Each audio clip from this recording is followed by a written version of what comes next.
मालिनी की आदत थी, जो जैसा कहता था वो वैसा ही करती थी। कहीं से भी उसे कुछ पता चलने की देर है, वो फट कोई न कोई नुस्खे अपनाने शुरू कर देती थी। ऐसे ही एक दिन वो अपनी सहेली शिल्पा के घर गई तो उसकी सास जो बड़ी उम्र की थी वही बैठी हुई थी। मैंने तो पिछले हफ्ते भी तेरा वेट किया था पर तू आई ही नहीं, तूने कैंसिल कर दिया। हाँ मैं तो आने वाली थी यार, पर माँ जी का पेट खराब हो गया था, उन्हें लूज मोशन लग गए थे, बस उनकी तबीयत ठीक नहीं थी, इस वजह से नहीं आई। पता नहीं आजकल हमारे घर में सभी का पेट खराब रहता है, किसी को कब्ज हो जाती है, किसी को लूज मोशन हो जाते हैं। ओह अच्छा, तेरी सासू माँ का पेट खराब था। वैसे आजकल का खान पान समझ ही नहीं आता, हम तो इसीलिए अपनी सासू माँ के बताए हुए नुस्खे अपनाते रहते हैं, इसीलिए हमारा पेट भी ठीक रहता है। अरे मैं कहाँ कोई ज्यादा नुस्खे बताती हूँ, पेट खराब में तो बस हम दही चावल ही बनाते और खाते हैं। सच आंटी जी, क्या दही चावल खाने से पेट ठीक हो जाता है? हाँ बिल्कुल ठीक हो जाता है। अगर हम पेट खराब में रोज दही चावल खाएं तो हमारा पेट बन जाता है। मैं तो कितनी बार पूछूं शिल्पा से, इसके ससुर जी का पेट जब खराब होता है तो उन्हें रोजाना दही चावल ही खिलाती हूँ, कुछ दिनों में ही वो ठीक हो जाते हैं। हाँ ये तो सच है, बीच में मेरी बड़ी प्रॉब्लम हो गई थी, पेट ठीक ही नहीं रहता था, मैंने तो दही चावल खाए थे, सही हो गई थी। एक काम कर, तू भी कुछ दिन रोजाना दही चावल बना कर दे, क्या पता तेरा पेट ठीक हो जाए। हाँ तू ठीक कह रही है, मैं तो अब रोजाना कुछ दिन दही चावल ही बनाऊंगी। आंटी जी आपने बहुत अच्छा नुस्खा बता दिया है, मैं इसे जरूर करके देखूंगी। शिल्पा और उसकी सास ने मालिनी को दही और चावल के फायदे तो बता दिए लेकिन नुकसान नहीं बताए। मालिनी घर आई और रात को दही चावल बनाने लगी।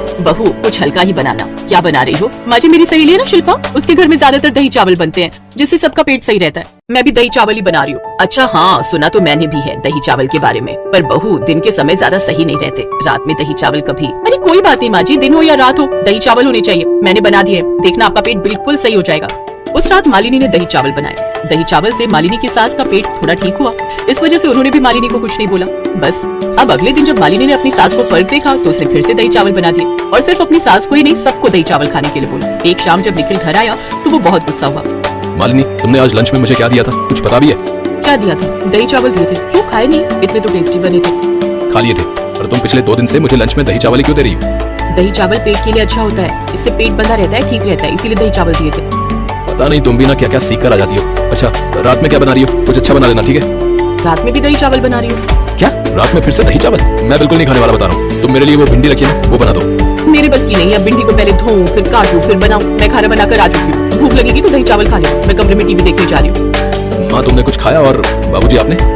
अब हाँ बहू ने दही चावल दे दिए थे, वही खाए हैं। पिछले कुछ दिन से दही चावल ही बना रही है बहू, और तो कुछ खाया ही नहीं है। ये सब इधर उधर के ज्ञान पाने का नतीजा है। ये तो जो भी कोई कुछ कह देता है ना, फिर चाहे ये कहीं फोन में देखे या फिर किसी के मुंह से सुन ले, इस बात को सच मान लेती है और उन्हीं बातों को करने भी लगती है। इसको ये नहीं पता कि क्या सही है और क्या गलत है, बस करना है। परेशान हो गया मैं तो दही चावल खा खा कर। माँ मैं अपने लिए पनीर का पराठा बना रहा हूँ, तुम खाओगी क्या? नहीं बेटा, मेरा तो चावल खाकर पहले ही पेट फूल रहा है, बाबूजी से पूछ ले खाएंगे तो। अब नहीं नहीं, मुझे भी बिल्कुल भूख नहीं है, तू खा ले। रुक मैं बना देती हूँ तेरे लिए, तू बैठ। अरे नहीं माँ, पहले भी तुम्हारी तबीयत इतनी खराब रही है, वैसे ही कमजोरी है, मैं बना लूंगा, एक ही तो बनाना है। अगले कई दिनों तक ऐसा ही चलता रहा, सबसे ज्यादा तो वो दही चावल बना रही थी और फिर एक दिन पता नहीं सीने में भारी भारी सा हो रहा है। एक काम कर, जरा सी मोटी इलायची का दाना खा ले, कई बार गैस चढ़ जाती है, चावल नीचे उतर जाएंगे। हाँ ले लेता हूँ। लेकिन रसोई में रखी बड़ी इलायची के कुछ दाने मुंह में डाल लेता है तो उसको 3-4 डकार आती है और वो थोड़ा हल्का महसूस करता है। धीरे धीरे यही परेशानी उसके माँ और पापा को भी होगी। अब जब सेम परेशानी मालिनी को भी होने लगी तो वो परेशान हो गए। मैं एक काम करती हूँ, शिल्पा की सास से पूछती हूँ, उनके पास इसका कोई ना कोई इलाज जरूर होगा। हम सबको एसिडिटी और जलन क्यों हो रही है, वो बता देंगे कि हम क्या खाएं। कोई जरूरत नहीं है शिल्पा की सास से पूछने की, हम डॉक्टर के पास जाएंगे, वही हमें सही सलाह देंगे। इधर उधर देखने और पूछने की कोई जरूरत नहीं है। चलो माँ पापा तैयार हो जाओ, हम डॉक्टर के पास चलते हैं। तुमने चलना है तो तुम भी गाड़ी में बैठ जाओ। सब उनके फैमिली डॉक्टर के पास जाते हैं और अपनी एक ही समस्या बताते हैं। डॉक्टर का सबसे पहला प्रश्न यही होता है, आज सुबह क्या खाया था? दही चावल। दही और चावल से गैस और एसिडिटी इतनी तो नहीं बनती। और कल क्या खाया था? जी दही चावल खाए थे। कल भी दही चावल और रात में? डॉक्टर साहब रात में भी दही चावल ही खाए थे। हमारी बहू पिछले 15 दिन से घर में दही चावल ही बना रही है। इसे किसी ने कह दिया था कि दही चावल पेट के लिए अच्छे होते हैं। हम सबका पेट थोड़ा गड़बड़ रहता था तो बहू ने जो है दही चावल बनाने शुरू कर दिए। बस अब ये दिक्कत शुरू हो गई है। डॉक्टर साहब मेरी सहेली की सास ने कहा था कि दही चावल बहुत अच्छे होते हैं, इसीलिए मैंने बना दिया। हाँ दही चावल पेट के लिए अच्छे होते हैं, पर किसी भी चीज का ज्यादा इस्तेमाल हमारे शरीर के लिए अन्य पोषक तत्वों की कमी ला देता है। एक तरफ दही चावल हमारे पेट को हल्का रखते हैं, शांत रखते हैं, ठंडा रखते हैं, तो दूसरी तरफ इनका ज्यादा सेवन हमारे पेट में गैस, एसिडिटी और कफ की प्रॉब्लम ले आता है। इसलिए हर चीज का इस्तेमाल सही ढंग से होना चाहिए। किसी भी चीज का ज्यादा इस्तेमाल हमारे शरीर के लिए हानिकारक हो जाता है। मैं कुछ दवाइयाँ लिखकर दे रहा हूँ, अगले कुछ दिनों तक दही और चावल से परहेज रखना है। जितना हो सके हरी सब्जियां और अंकुरित दालों का सेवन करें। अभी कुछ दिनों तक चावल नहीं खाने जब तक एसिड की प्रॉब्लम ठीक न हो जाए। डॉक्टर की समझाई हुई बात मालिनी को समझ आ गई और उसे अपनी गलती का एहसास हुआ। धीरे धीरे दवाई से तबियत में सुधार आने लगा। मालिनी अब हरी सब्जियां बनाने पर ध्यान देने लगी और धीरे धीरे उनकी गैस एसिडिटी की प्रॉब्लम ठीक हो गई। और मालिनी को भी समझ आ गया कि खाने में संतुलित आहार बेहद जरूरी है और दही चावल का सेवन संतुलित मात्रा में किया जाए तो वो हमारे शरीर के लिए बेहद ही लाभकारी होते हैं।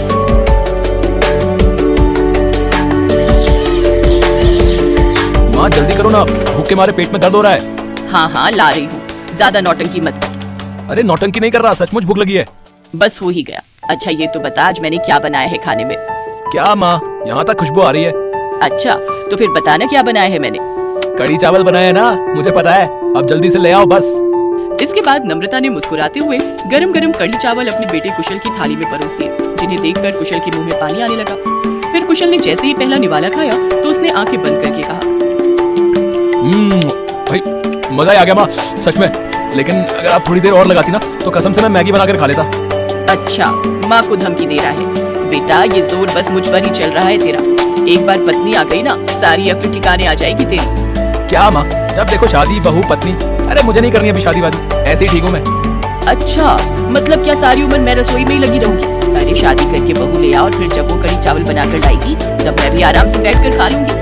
अरे बस करो माँ, खाली पिलाओ मत पकाओ। ये आजकल की लड़कियां ना बस खाना ही जानती है, पकाना नहीं। कहीं ऐसा ना हो कि आप ही पकाकर उसे भी खिला रही हो अपने ये कड़ी चावल।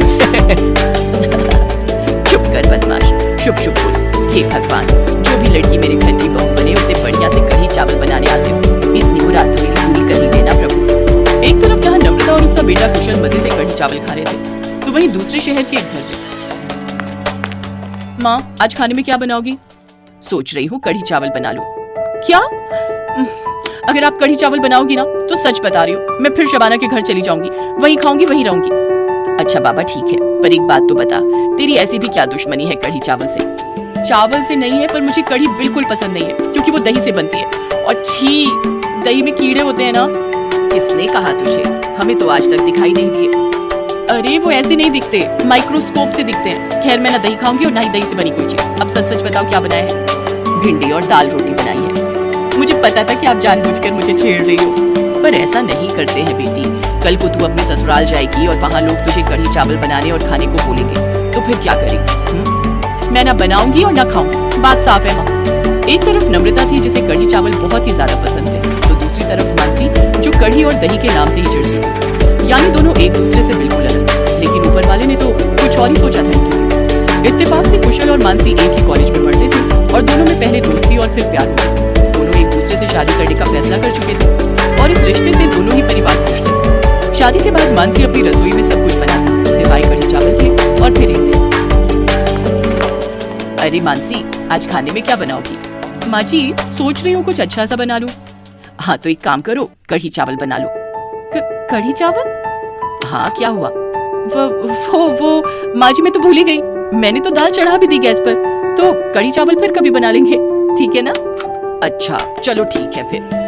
ऐसे ही कई बार नम्रता ने मानसी को कढ़ी चावल बनाने को कहा, लेकिन वो हर बार कुछ न कुछ बहाना बना देती। फिर एक दिन, अरे बहू जरा एक दिन कढ़ी चावल तो बना दो। हाँ माँ जी कल बनाती हूँ ना, पक्का। मानसी की ये बहानेबाजी कुशल भी समझ रहा था, तो उस दिन मानसी से इस बारे में उसने पूछ ही लिया। और फिर अरे नहीं मानसी, दही में कीड़े नहीं, गुड बैक्टीरिया होते हैं, वो हमारी सेहत के लिए जरूरी होते हैं। कुशल ने मानसी को समझाने की बहुत कोशिश की, लेकिन मानसी की समझ में कुछ नहीं आया। उसने कढ़ी चावल नहीं ही बनाए। फिर एक दिन, कुशल मेरे सिर में दर्द रहता है बेटा, और कुछ नजर से भी कमजोर लगते हैं। अरे माँ तो तुमने पहले क्यों नहीं बताया। चलो डॉक्टर के पास चलो। डॉक्टर ने बताया कि नम्रता की आंखें खराब हो रही हैं और उसे चूल्हे या गैस के पास जाने से मना कर दिया। अब तो बेचारी नम्रता रसोई के काबिल भी नहीं रही।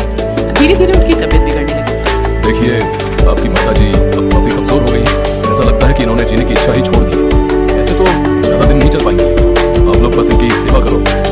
अपनी माँ की ऐसी हालत देखकर कुशल रोने लगा तो मानसी भी बहुत उदास हो गई। फिर उसी शाम, उठिए माँ जी खाना खा लीजिए। नहीं मुझे नहीं खाना, मेरा मन नहीं है। अरे ऐसे कैसे नहीं खाना, देखिए मैंने आपके लिए कढ़ी चावल बनाए हैं। मानसी की बात सुनकर नम्रता हैरान रह गई। उसने आंखें खोलकर देखा तो वाकई उसके सामने गर्मा गर्म कढ़ी चावल थे, जो मानसी ने अपने हाथों से बनाए थे। उस दिन कई दिनों बाद नम्रता ने पेट भरकर कढ़ी चावल खाए और वो बहुत खुश हो गई। धीरे धीरे मानसी की सेवा की वजह से नम्रता ठीक होने लगी और कुछ ही दिनों में वो बिल्कुल पहले जैसी हो गई। अरे बहू कढ़ी चावल तो बना दो। ये सुनकर कुशल झेप गया, क्योंकि उसे बिल्कुल अंदाजा नहीं था कि अब आगे क्या होने वाला है। वहाँ कुछ पलों के लिए चुप्पी सी छा गई थी। तभी मानसी अपनी सास की तरफ देखकर मुस्कुराई और बोली, कैसी बनाऊं माँ जी, पकौड़ी वाली या बूंदी वाली। मानसी की बात सुनकर सभी लोग हंसने लगे। अब तो नम्रता को अपनी बहू भी उतनी ही पसंद थी जितने की कढ़ी चावल।